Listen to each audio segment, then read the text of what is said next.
This is Ed Petke with the Americans in Wartime Museum. Today's date is June 9th, 2019, and I am conducting an interview with Justin Gindhart in Reading, Pennsylvania.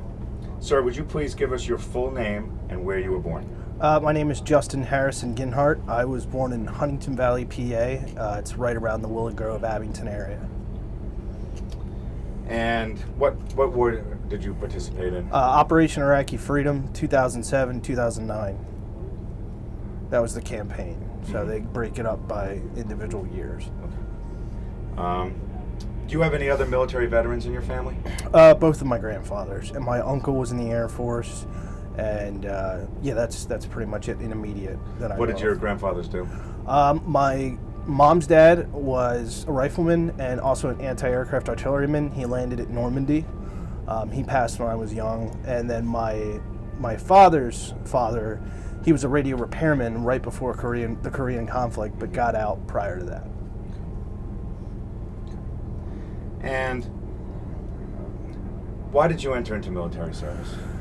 I guess the best way to put it was a boyhood dream. You know, I grew up going to air shows like this, and I've always had a love of aviation. How that kind of tied into me being a medic is an entirely different story.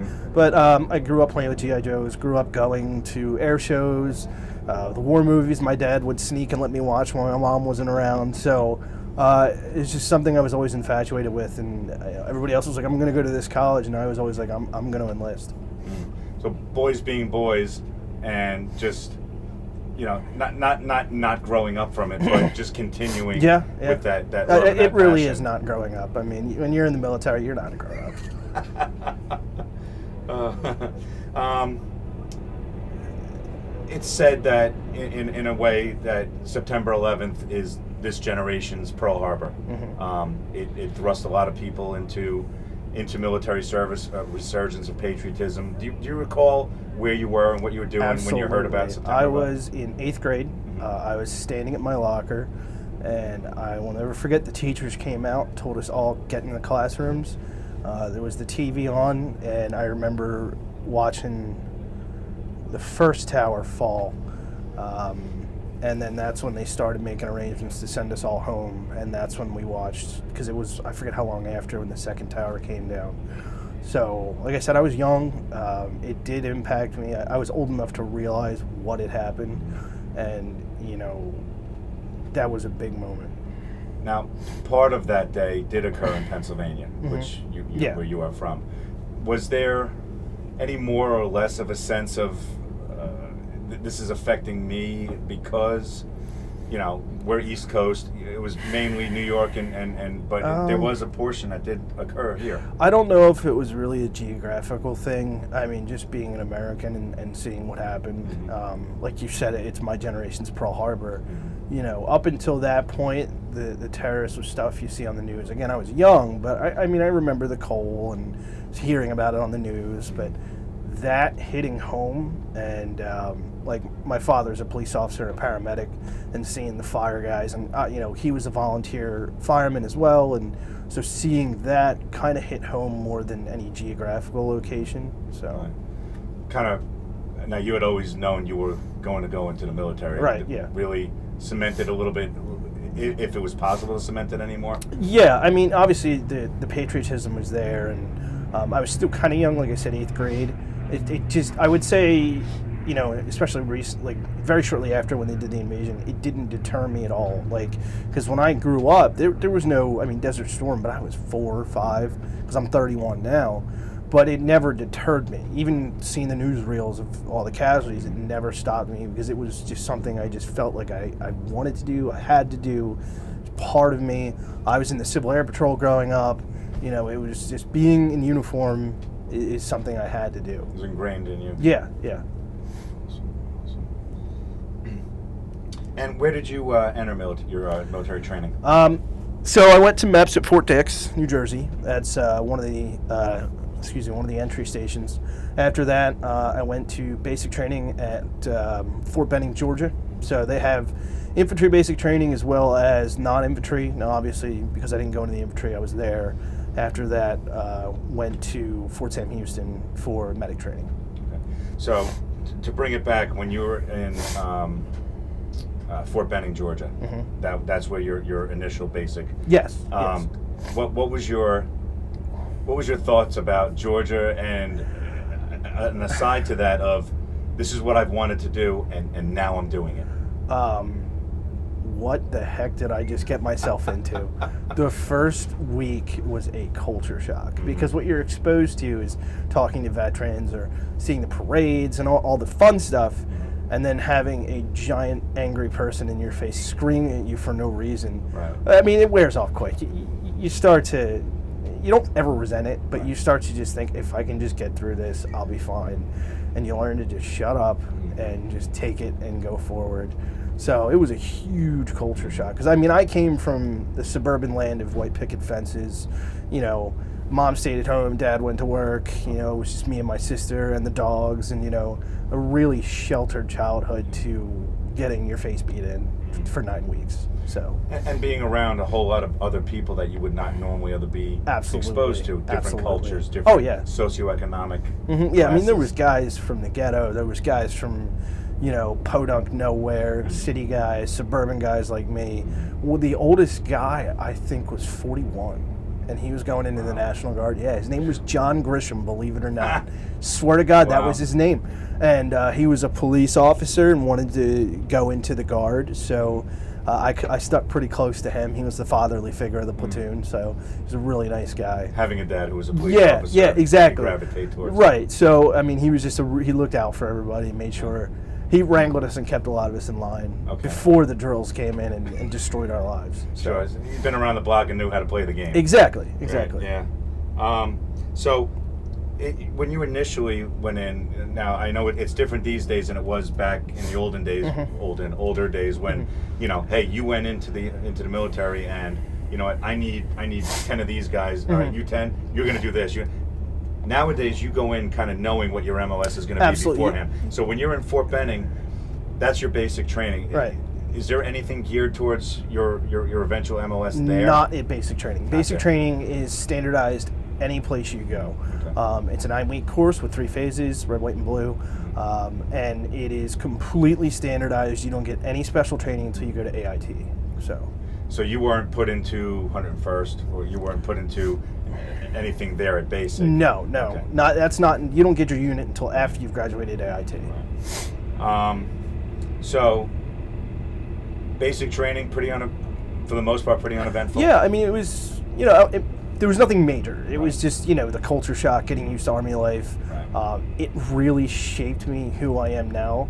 The simple things of being on time, you know, like making sure your stuff's squared away, you know, that kind of stuff. Very easily. No. I mean, the funny part is, even the jargon. Last night, my wife and I were getting ready for bed, and you know, I said, "Oh, I got to get some rank time." She's like, "You do realize you're not in the Army anymore?" And I'm like, "Okay, yeah, it's just second nature." Yeah, do something long enough. Exactly. Right.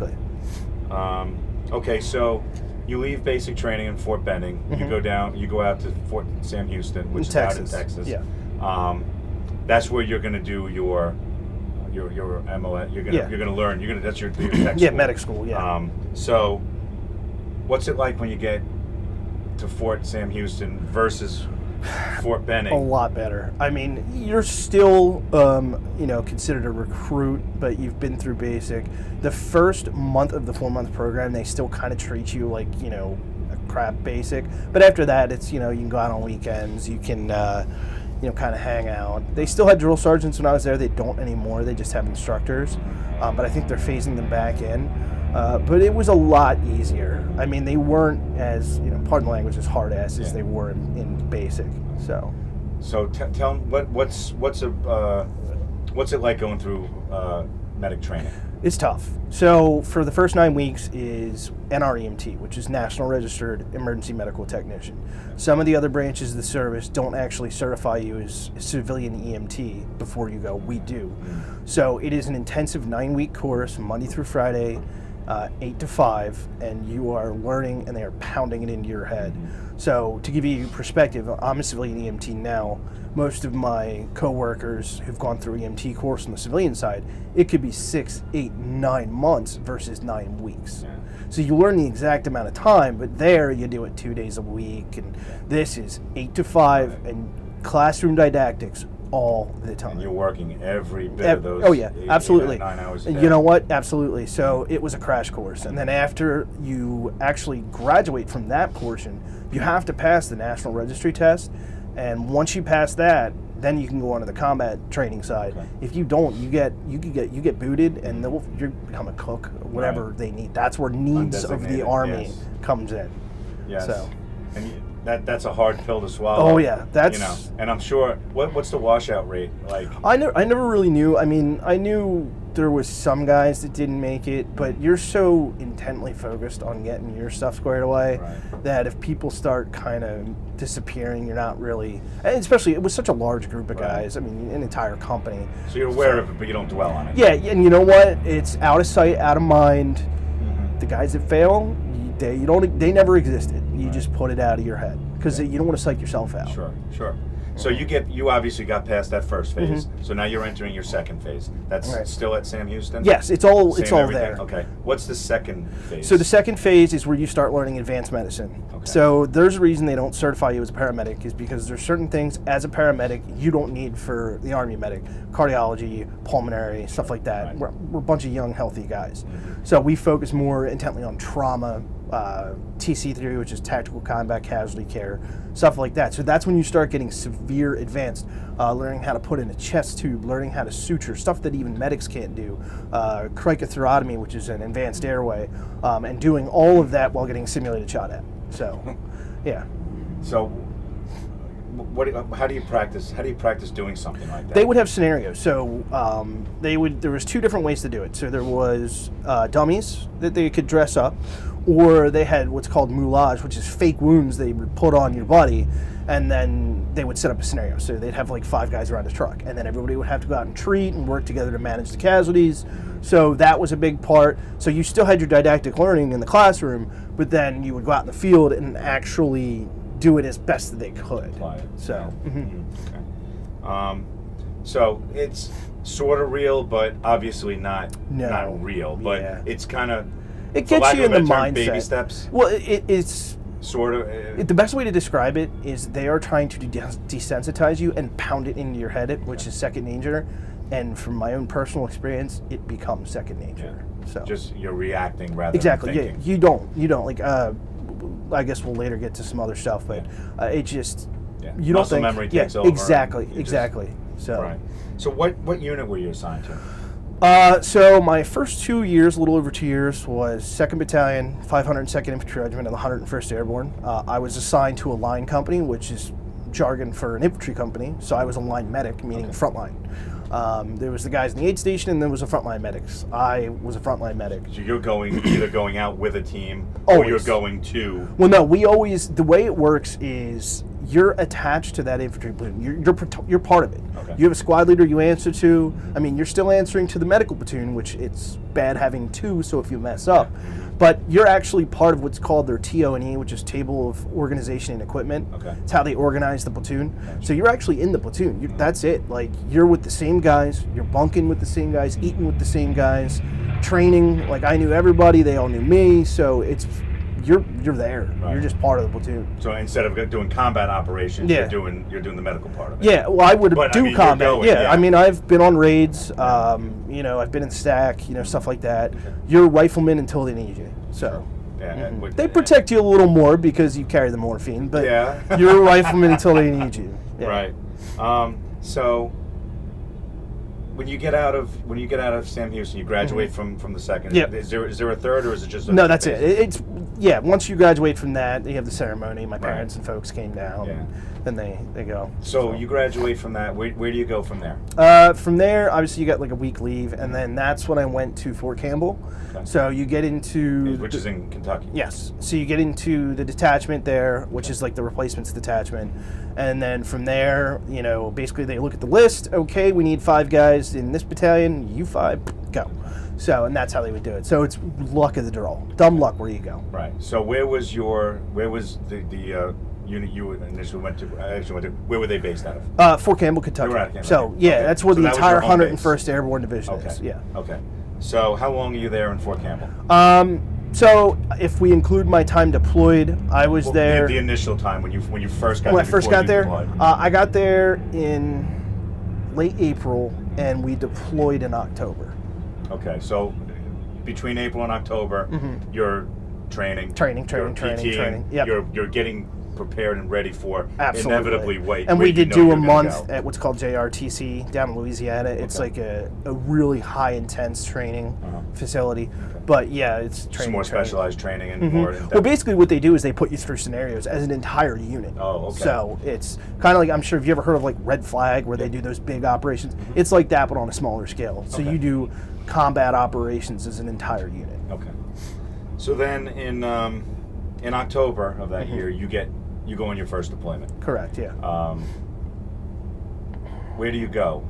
So the way it works is from Fort Campbell, I went to Kuwait. You stay in Kuwait for 3 weeks, and then from there you go to Baghdad, and then we got shuttled to our base in Iskandariyah. It's just about 25K south, little FOB called FOB Kalsu, which is a forward operating base. So 1 kilometer by 1 kilometer grid square, and with a little bit of a helipad and tents. And they had some trailers, but unfortunately I didn't get to have a trailer for the first 9 months.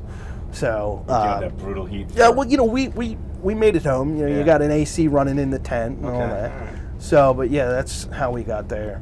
So, what's the build-up like? You're going over to the sandbox. Yeah. And you know that things are not good over there.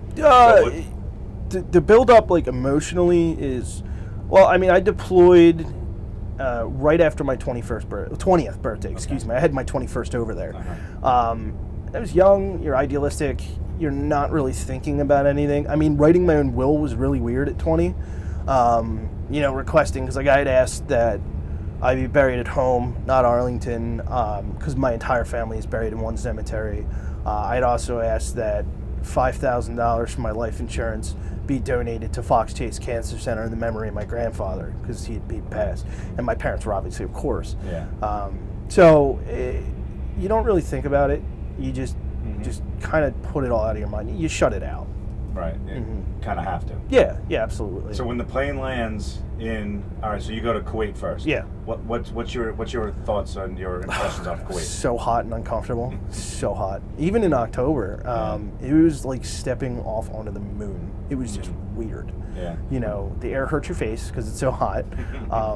Everybody's speaking a different language. You can't read the writing, and it's just weird. Stranger in a strange land type Exactly. Yeah, exactly. I mean, it's just very strange. But in a way, it also looks like home because everybody's in their uniform. Right. I mean, you go from base to base or outpost to outpost. It all looks the same. Right. So, but I mean, again, it's that culture shock again of I'm coming from the United States. Basically, it's just like Dorothy. The literal other side of the world. Yeah. And you're awakening to the color. Yeah. So you said it was 3 weeks in Kuwait? 3 weeks, around about, from what I remember, 3 weeks. What are you doing in Kuwait while you're waiting?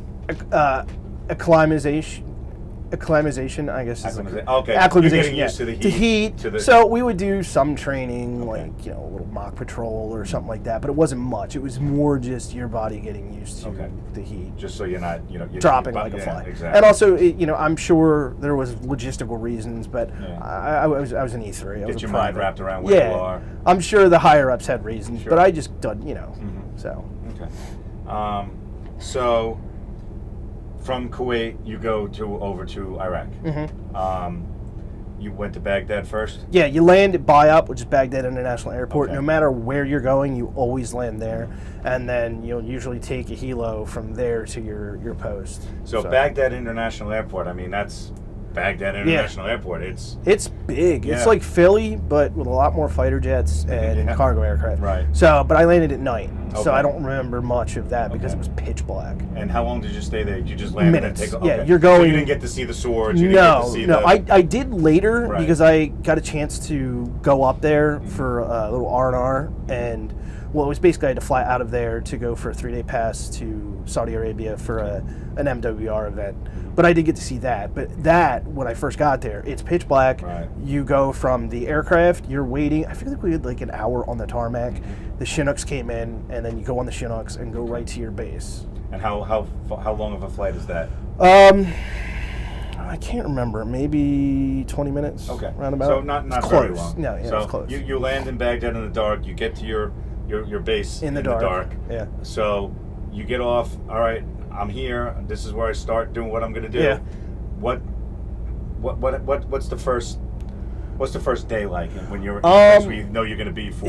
It was a lot. So the first day was a lot of just unpacking, getting everything, squared away, all the equipment, all the running around, learning where the chow hall is, getting the safety briefs. Here's where this is. Here's the incoming fire bunkers, stuff like that. The first couple weeks are actually that, as well as the unit you're replacing. You're going to do a changeover. So, half of their platoon will go out with half of your platoon, and they'll show you around, give you different briefings, and then eventually we take over completely of the area. So a couple weeks before you start going out on patrols, as your new full unit. Yeah, I mean we still but being the only medic in the platoon, whenever any of my elements went out, I went out. So you were the only medic in that entire. Correct. In the platoon. That's the way it's usually organized. How many platoons were in the There's base? In the base. God, I mean. Okay, so there's regiments. Okay. So it's a larger. Yeah. Yeah. It's not like an outpost.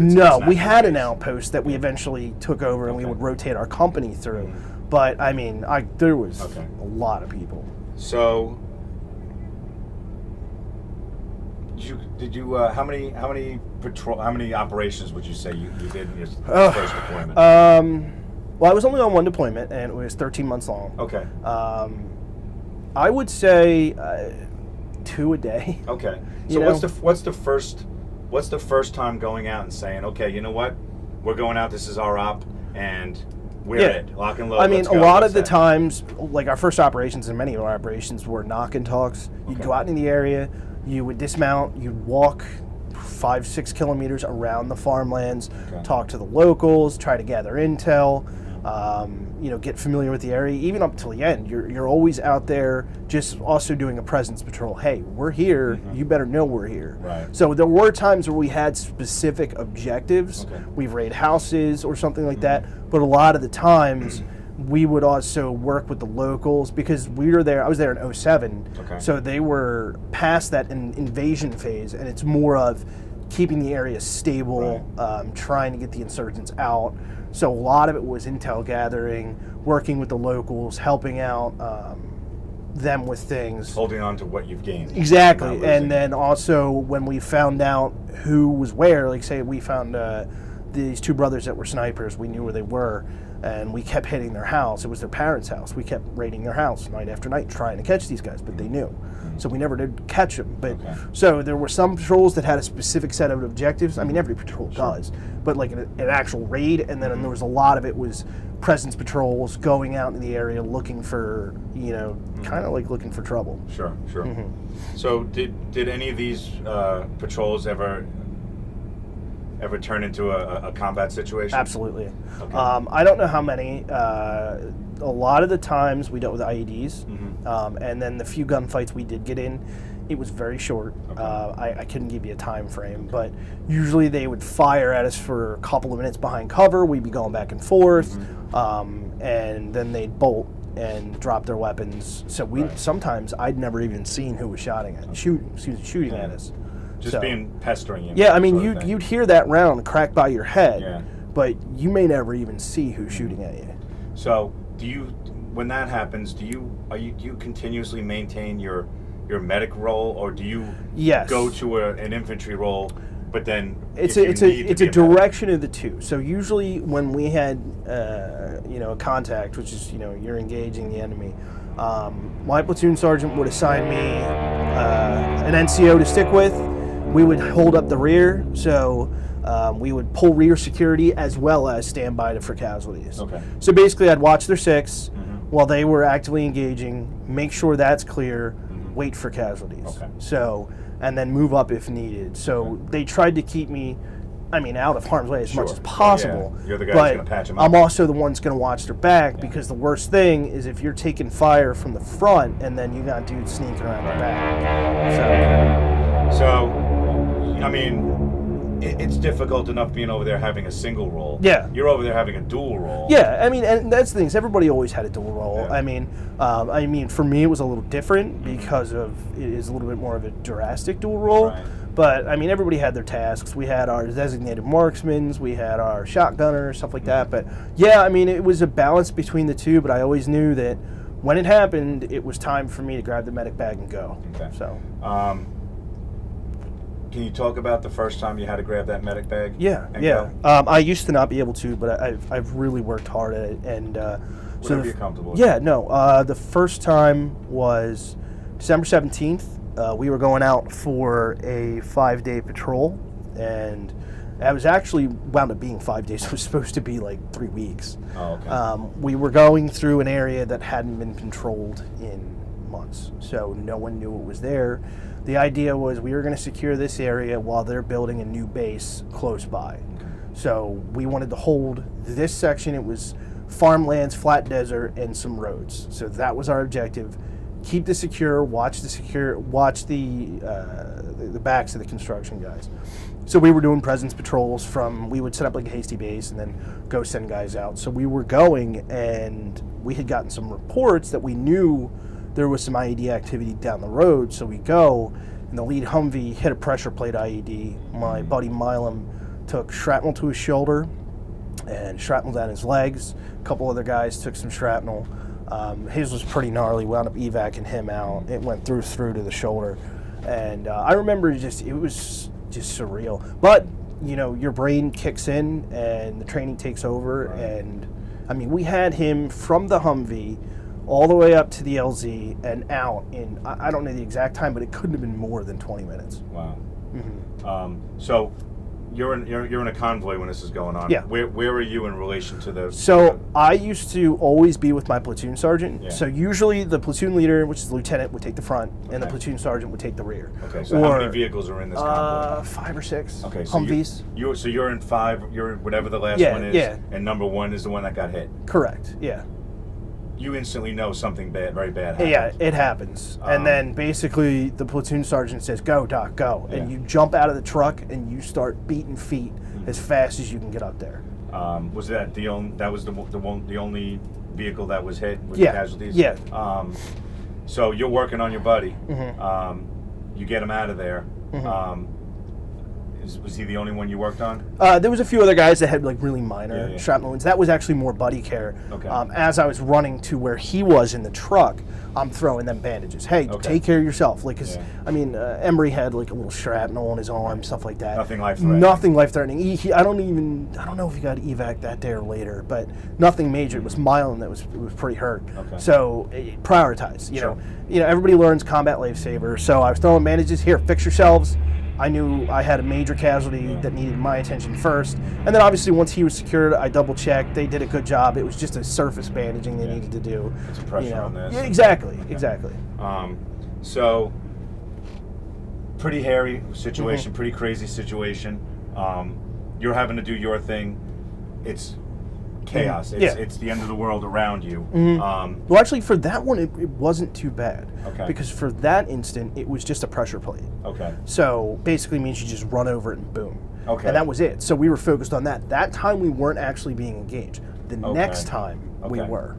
So hold on to that for a second. Okay. When we're still on the first one, okay? You get your guy evac'd out of there. You guys, continue on, do what you're gonna do. When does it sink in and set in that holy? It actually happened kind of quickly after. I would say after the birds lift off, maybe 10, 20 minutes later, I was sitting on the back ramp of one of the MRAP trucks and took my helmet off, puked. Not gonna lie, not embarrassed. It was my first time. I was 20 years old. Yep. My lieutenant came over and said, "Hey, Justin, are you okay?" Which is weird because hearing your first name. Yeah. And I was like, "Yeah, I'm good, sir. I just need a minute." And then you pop your K-pot back on and keep doing it. So and you knew this was your first time out.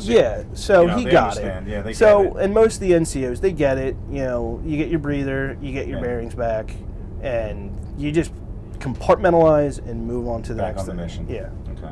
Okay. So let's forward now. You said you talk about to the next one. Yeah, it was 3 days later. On that same patrol? Yes, on the same mission. So same group of guys? This was the worst I'd ever experienced. It's what gave me the PTSD, but the most that I focused on. It was December 20th, it was 5 days before Christmas. Okay. The mission had actually been called off because the area was secure and they didn't feel the need to keep us out over Christmas. Mm-hmm. So there was enough at this base they were building that they didn't need an entire company out. Mm-hmm. So at that point, they had cut us loose. We were on the way back, and I was talking to my buddy Wes, and we were big card sharks. We used to play each other in poker all the time. Well, it was like 10 of us, but always been me and him at the end. Mm-hmm. And we were talking about doing that, and we all get in our trucks, and about 5 minutes in, the second Humvee explodes. And I'm talking explodes. Mm-hmm. And at this point, I knew it was bad, because then when we start moving up, we start taking fire.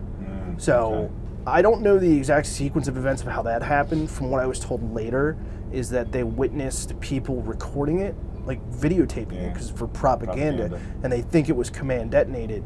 So they got into a firefight with whoever that was. I don't know the specifics of that because I was so focused, but I got into the Humvee, I opened up the door, and my buddy had both of his legs blown off. The left one was completely severed. The right one was pretty mangled, but it was just bloody, so I couldn't tell the extent of the damage. But when I got in, his left leg from knee down was gone. So I quick put in a cat tourniquet, stopped the bleeding, and we got him out onto a stretcher, moved him back. And luckily, the battalion surgeon was also in the convoy because we were out there for five. We were supposed to be a month, so we had brought out him, and so luckily they came up. It was Major Edgerton, Chris Sheffield, Doc Fisher, and a few of the other guys. We all worked together to stabilize him because he was pretty bad, and his leg was blown off, but it was a little bit attached. So the entire calf was gone, but from about ankle down was still intact but attached. So I mean, we had our hands full. It took about 4 of us to work on him. And then after that, we got him out. My buddy John had broken his back because he was sitting. So Wes was in the back of the Humvee. John was in the front. John got slammed forward by the blast because it went off right under Wes. Broke his back. He's actually doing well. He broke it at a point where it was only a fracture, so he didn't have any nerve damage. I mean, he still has nerve damage from pain, but he's got full mobility. But he broke his back. My buddy Curtis got shrapnel in his ass. Would never let him live down. And then Wes had the major injuries. And then Riedel and I forget who was behind him were actually fine. I think a couple of scratches. So I mean, for shining down on you that day, that the surgeons were there. Yeah, I mean, thanks. It was Doc Edgerton. He was. I mean, obviously he couldn't do much surgically while we were there. We just didn't have it. Yeah. He just kind of was running the show. Like, I did the initial treatment. We got him back a couple 100 yards, and then Doc Edgerton came up, and then it was me and a couple of the other medics from the convoy and from one of the other platoons kind of pulled resources and started to go. Like, I was worried about bleeding control. Somebody else is getting a line. Somebody else is checking the other wounds. Somebody else is calling the 9-line medevac. So it was really a huge team effort. I mean, it always is. Right. And then got him successfully and safely out of there. Yeah, we medevaced him out. So good to go. Oh yeah, he's great. He's on 2 prosthetics. He likes dressing up as Lieutenant Dan from Forrest Gump for Halloween. This dude's got a great sense of humor. He actually visited me 2-3 years ago. Stayed at my house. Came out for a couple days. He's got a daughter, so he's doing great. Fantastic, fantastic. So here you are in a span of a week. You've gotten two major blasts, and what are you thinking to yourself at this point? Has it set in? It's just numbness, and it always is. And you know what? For the first couple day or two, you're kind of just upset. You're pissed off at the world. You know, why did this happen? You know, you're really missing your buddy. You're worried. You're angry. You want to fight back, but then after that, your brain switches off, and you go back into that. Here's the job. Get the job done. Do the job. So right. Did you attain any rank while you were over there? I was over there. I was still in E3. I didn't get promoted to E4 until I got back. Okay. So you said your deployment. You said was 18 months. 13. 13 months. Sorry. So is this pretty much the way your deployment went? No, actually, I mean, it would be very spaced out. So those were the two major casualty incidents. Okay. And happened right up front. Yeah, right up front. And then I had one where an Iraqi accidentally shot himself. Another one where there was a car accident in front of a patrol base. But those were our two major casualties. But we would still get engaged in firefights, but thank God we never got anybody hit. So, yeah, we would still have options. We still had an IED go off, but nobody got hurt. Okay. So, yeah. So you would go out on these patrols, you said a couple times a week? 2 times a day. 2 times a day? 2 times a day, every single day. Okay. Varying distances to and from? Yeah. Varying destinations, like you said. Sometimes you went for a specific purpose. Exactly. At what point do they say, okay, you know what, you guys have been on X amount of patrols, let's just bring you back and R&R you for a little bit? So every couple weeks we'd have maintenance day, working on the Humvees, stuff like that. My platoon sergeant was pretty good about letting me chill, because the way it worked is, for our platoon, you had 1st and 2nd squad would do the morning patrol, 3rd and 4th would do the evening patrol. I was going out on both. Oh, wow. So he was cool enough about if there was a chance to let me kind of kick back. So they actually did have times where they would rotate like that. Yeah. You kind of have to. I mean, doing this all day, every day. And then everybody is cycling through their leave cycle. Okay. So, you get a week of leave, so you'll get to actually go physically come for a week. Oh, okay. And then come back. So you got to come back to the States? Yeah, come back to my parents' house for a week, and then you go back, or 2 weeks. Okay. 2 weeks, I think. I can't remember. How long into your deployment did you come home from? June. So I went over in October, came home in June, missed my sister's high school graduation by a day. Because I was supposed to be there. No, she understood, because I got caught up from a sandstorm in Baghdad. Okay. We got sucked in, so we couldn't fly. So when you go home for the first time, what's different? Everything. And I don't think that it's different, I'm different. You look at it different. Absolutely. Everything's a threat. Everything's a problem. Now, did you do the proverbial? I'm gonna quick peek around my corners. I'm spatially aware of. Yeah. Still to this day. Yeah, to this day, I can tell you probably at least 5 different people what they were wearing when I walked in here. Right. Still to this day, you have that, but more skittish. I'll never forget. So they had a welcome home party. They surprised me. And the worst part was, it was good, but it was worse. Right. So I land, and my parents are there, and I didn't notice that there was photographers. And then they walk me through the main concourse at Philly International Airport, and there is lines of bikers, the motorcycle veteran associations. And I just kind of kept walking. I was like, oh.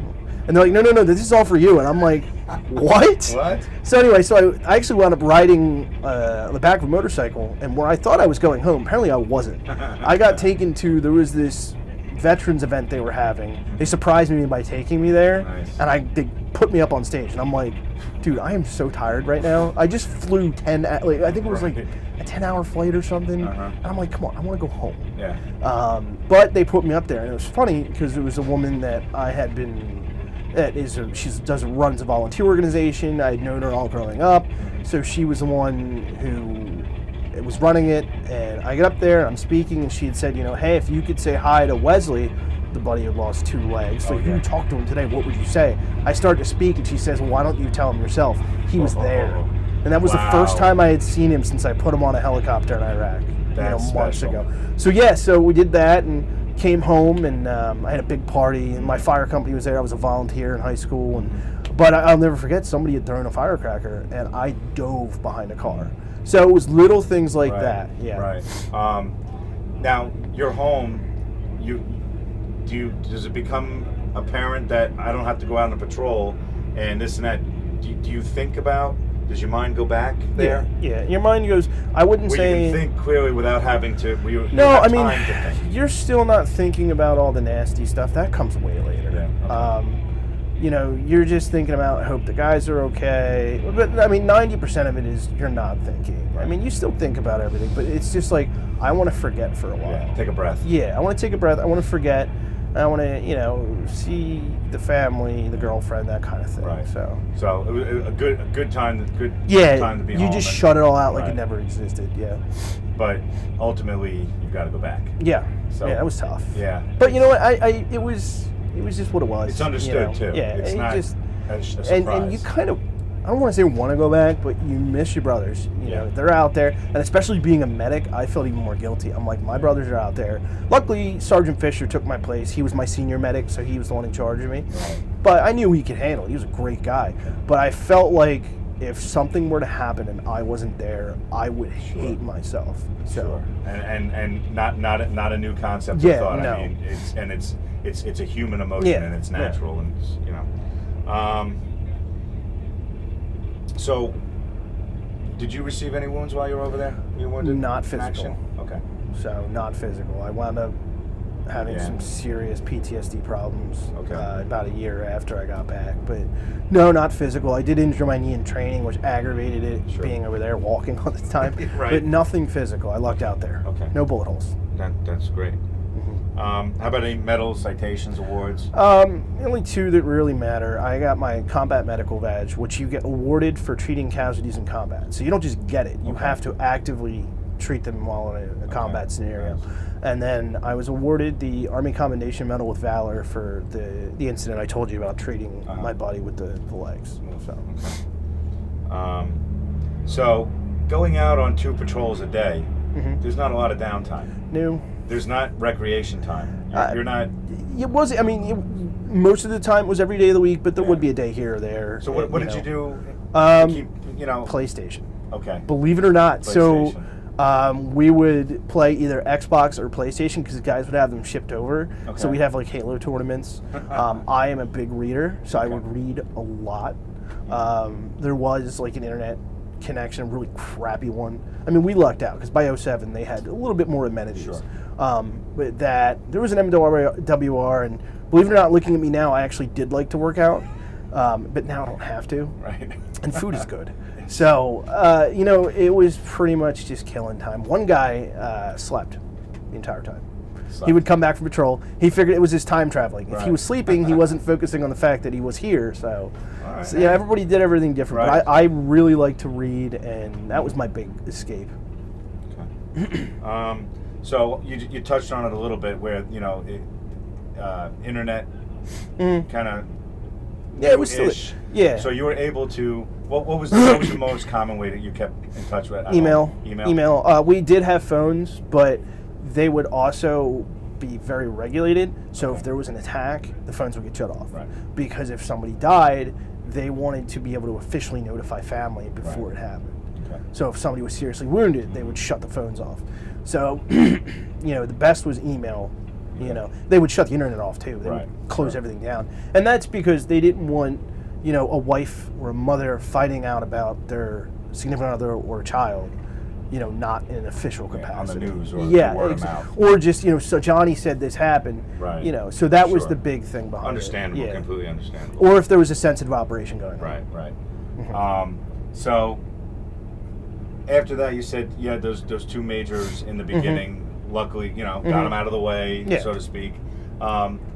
Rest of it, did you stay in the same base the whole time? Yeah, so we stayed in the same base, but then we wound up taking over a small patrol base. Okay. How far away was that? I'm going to guess maybe 10 miles away. I'm not quite sure. I mean, it would 10, 15-minute ride, so whatever that would equate in a Humvee. And it was on an overpass. Okay. So we had the base here and then the overpass. Okay. So we took that over, refurbished it, and then we actually wound up sharing that with the Iraqi Army. So that was interesting. It was very strange. What was your impression of the Iraqi Army? I don't know if it's appropriate for an interview. So they were nice, but ragtag. I mean, not even close there was a few of them you could tell, former Republican Guard that knew their stuff, and we stayed away from that. Just they were scary dudes, like the real old school, like Saddam's boys. They were scary dudes. But most of the Jundis, which is Iraqi for soldier, just conscripts. But I mean, got along good. I mean, yeah, they we were just good kind to of. you. Yeah, we were nice. It was cordial. Okay. That's the best way to describe it. But you always watch your back because you never know. He could turn around and shoot you. So you always stay strapped. Oh, absolutely. So, describe what your homecoming is like after your deployment's over. Well, it was. So I actually didn't get to go to the big homecoming because I actually got assigned to the detachment to sanitize all the vehicles.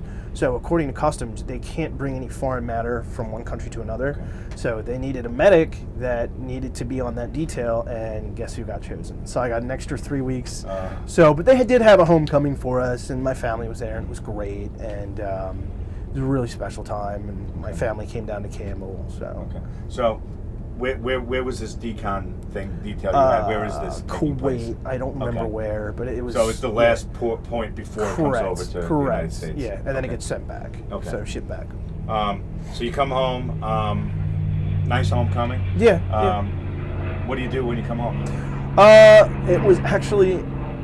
It was around Thanksgiving, so we wound up having Thanksgiving at like an old country buffet. Me, my mom, my dad, my sister, and then we took block leave, which I think we got like 2 weeks, 3 weeks. Got to go home, and then you went back, and it was back to the swing of things. But I wound up needing surgery on my right knee. I had injured it in a training accident. It wasn't really an accident. We were training, and I had tripped the wrong way on an operation. Hurt my knee, thought it was nothing, let it go, and then over in Iraq, it wound up being a little worse and worse. And so it was actually my meniscus got pretty shredded just from overuse. Sure. So I wound up having to get a quick arthroscopic knee surgery on that. But how much longer did you stay in the Army? I stayed in the Army another 2 years. Let's see, 2009, 2011. So, but after the 101st, every 2 years they try to rotate people. Okay. So I got assigned to West Point, the military academy, to work in the base hospital. Oh, okay. So how was that? It was interesting. I mean, it's a lot of brass, so it's good and bad. Because good because you have to be bad because you have to be on your best behavior, but good because they don't mess with you. I mean, what does a general have to care about an E4? I had been promoted to specialist at this point. And it was really nice. I mean, besides I had this one E7 that was a real, pain. But there's always one. Yeah, but I mean, majority of the time it was nice. It was almost like civilian life. I mean, you'd show up, you'd work in the ER, I'd work a shift, and then I'd have the rest of the day to myself. But that's when the problem started to develop. Okay. Yeah. Did you stay stateside the rest of your time in the military? Yes. Okay. Because it was only brief because I started to have some severe PTSD issues. So. I mean, you're not out doing it anymore. You have time to kind of get inside your own head. No, that's literally what you're doing. So here's how it was. I was stationed in the base hospital. A lot of the people in the hospital had never deployed. So there was only about a few guys that I could relate to. Okay. A lot of them were married, the guys that I could relate to. So I was in the barracks with a very small group of people because it's West Point. You've got small support staff. So you're there, you're pretty much in a room. Now, if you've ever been to West Point, it's in the middle of nowhere. Yeah. So there's not a lot to do. Castle in the middle of nowhere. Exactly. Yeah. So there's not a lot to do. So it's just a lot of time to think. And thinking without somebody to talk to. Not saying my family wasn't there. They were absolutely there. But it was 2.5 hours away, and they were always there for me. I picked up the phone morning, noon, or night. My mom or dad were there. My best friends at home were there. But trying to relate what I had done and seen to them at that time, couldn't really do it. So you don't have the words at that point. No, I mean, but that's when I started having the flashbacks, the hypersensitivity. I never had nightmares, which was weird, but I don't dream much anyway, so I think that goes into it. But I had some serious problems. Flash forward about a year, I wound up needing to be hospitalized because I had almost taken my own life because of it. Luckily, I was able to stop myself, turn myself in for help. Okay. And then I'm in about 10 months of out processing, and that's when I got out. Okay. Strong family helps. Absolutely. I could not have done it without my mom, dad, sister, my entire family. I mean, I can't just say them, but they were the rock that held me together my last year and a half because I was a wreck. I was a mess.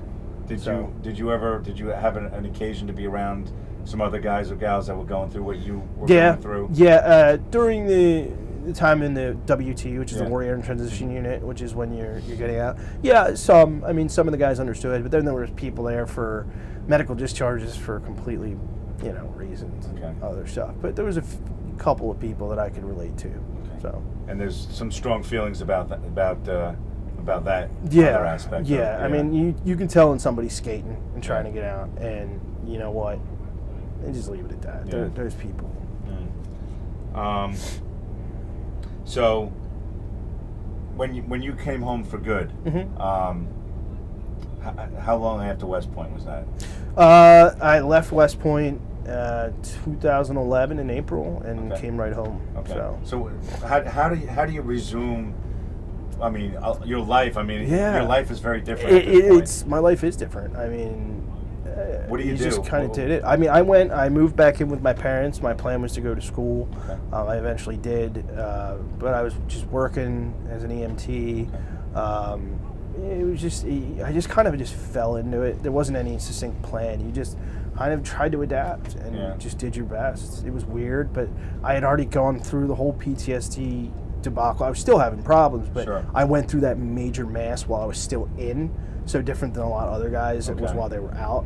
My snap kind of happened in, and I think it was really because I went from a tight, cohesive brotherhood to working in a hospital, which is more civilian than it is military. So even though you're all in uniform, and you know some people deployed, some haven't, but having other guys, there was two other guys that had combat experiences, combat medics, and you know that was it. So I think that's why it happened for me while I was still in the service versus other people when they had gotten out. Because I had re-enlisted, so I was going to stay in prior to all of this happening. I re-enlisted in Iraq to keep going, but it wasn't in the cards.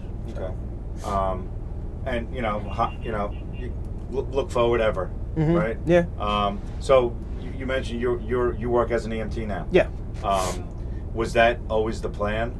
Yeah, I mean, when I got out, You had that training. Yeah, so that why was not kind of a continue smooth transition. Sure. I tried nursing school. I wound up not making it through. Embarrassingly enough, I failed in the last class. And to try to retake it, you had to petition, and it was to the point where I had known a lot of people that are nurses. I just wouldn't have been happy. I like being in that adrenaline rush on the street. So I've been an EMT since then. I plan on going to paramedic school soon to just continue further my education. So great. So, married man. Yeah. I don't know if you have children yet. 3. Okay. 3. So a stepdaughter and 2 of my own. Okay. So,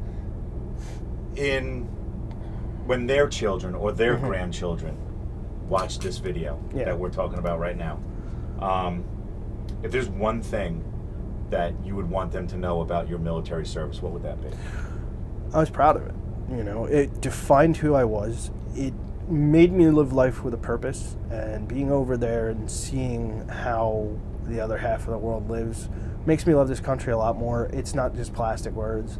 I mean, seeing what we could have been born into and having the opportunities we have here makes me happier than I could describe, and blessed to be able to raise my kids in a place where freedom really does mean something. And I was glad that I was able to at least, you know, put my hand up and said, "Here I am, send me," as the famous Bible verse, you know, goes. So it was something I was very proud of, you know, and it shaped me. And my son one day, hopefully, if he chooses to do so, that's great. If he doesn't, I know he'll be fantastic. Same with both of my daughters. But I know some guys have had a bitter experience. But you know what? If my kids want to do it, I'd say absolutely. And that kind of was going to lead me to my next thought, is if somebody came up to you and said, "Hey, you were in the Army. I'm thinking about joining the Army. You know, should I? What do you think? What do you think?" I would say to them, it's an honorable thing to do. Make sure you know what you're getting into. Whether it's during wartime or peace, make sure you know your sacrifices. Like, I'm so happy that I met my wife and had kids after the time, because it's a struggle. You know, I've seen many guys' relationships destroyed. So you need to go in full knowing that your life is not your life. You belong to Uncle Sam. So everything else gets on hold, but it's honorable. You can get a skill set, and you can find a place no matter where you are, rich, poor, you know, black, white, brown, whatever. You can find home and find guys that'll have your back no matter what. Is there anything else that you'd like to talk about that we didn't touch on, or? I mean, it's pretty much everything. I mean, honestly, the biggest thing that I try to impart when people ask me about stuff like this is, you know what, I was a very, very small part in a giant machine. And sometimes the whole thank you for service is great, but sometimes you feel uncomfortable because people always, they hear about what I described, and I just say, look, I just did my job. You know, my biggest thing is that I didn't lose a single man under my care. You know, came close with Wes, but you know what? That's the one thing. Everything else is window dressing. The one thing I cared about is I didn't lose a single man under my care. So, God bless you for it. Thank you. Well, on behalf of the Americans in Wartime Museum, I'd like to thank you for your service. I'd like to thank you for sitting down with me. Thank you.